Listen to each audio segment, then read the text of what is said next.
Welcome to Going the Extra Mile, a podcast brought to you by Newleaf Training and Development. Each edition is sure to lift your spirit and encourage you in today's working world. Enjoy. Straight talk. One of the attributes most admired in the workplace is straight talk. It's a universal principle that shareholders, customers, employees, colleagues, and vendors all prefer people who talk straight. Is this attribute one of character or of competence? I'd suggest both. To speak is a behaviour, and therefore it's what we do. But behaviours come out of who we are, which is character. When I served as a regional finance director with a major hotel company, it didn't take me long to second guess what my leadership meant when they'd use phrases such as business process re-engineering or right-sizing or optimising the workplace. What I realised they really meant was layoffs, which also translated into long days behind closed doors with an organisational chart and a calculator.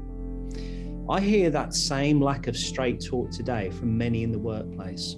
What does, quote, that could work, end quote, even mean? Is that a yes or a no? How about this one, quote, I'll try to get it to you by Friday, end quote. Does such a statement fill you with confidence it'll all be wrapped up by the weekend? When someone tells you they're, quote, crazy busy, end quote, slammed or buried, do you feel they'll give full and focused attention to your request? Three words we often hear in tight succession today in the workplace are diversity, equity, and inclusion. Collectively, they're commonly abbreviated to D, E, and I.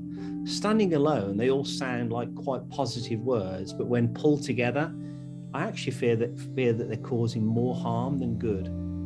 Having diverse opinions in the workplace can be very healthy indeed. Some of the best outcomes I've observed on complex work projects have been derived by individuals who had completely different personalities, came from varied backgrounds and contrasting ways of seeing the working world. What such individuals came up with as a team was far greater than the work of a lone genius. I've seen the fruits of synergy fall from the tree countless times in teams where differences of opinion were actively sought out and encouraged. But the challenge is the word diversity today doesn't mean the same thing. They're not talking straight. What such deceptive individuals are really saying is that jobs and vendor contracts should be awarded based on factors outside of someone's control, namely skin colour, gender, or sexual orientation. And to me, that's just plain wrong. As a recovering accountant, I recall that the word equity is the difference between assets and liabilities. Whereas assets are what the organisation owns, liabilities are what the organisation owes. The delta is equity, what the organisation owes the owners because they own the business. Translating this into the workforce, I believe that each and every employee is owed the right to be treated fairly and have the same opportunity to make a positive contribution and be rewarded rightly for the efforts they make. But unfortunately, the word equity today doesn't mean the same thing. The implication within the new lexicon is that institutional wrongs committed many generations ago need to be corrected today. The thought process being more inequity creates equity.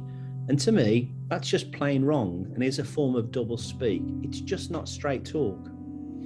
Finally, to be inclusive in today's workplace is indirectly and in a roundabout kind of way accusing organisations of having explicit or implicit bias, which creates an exclusive culture.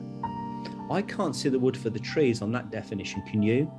All I know is that having worked in various countries around the world and across 28 states as an employee, and now as a business owner, we just cared about getting the job done. Male, female, religious affiliation or sexual orientation were not, and are still not, matters on the collective table for discussion. We just wanted the best person for the job.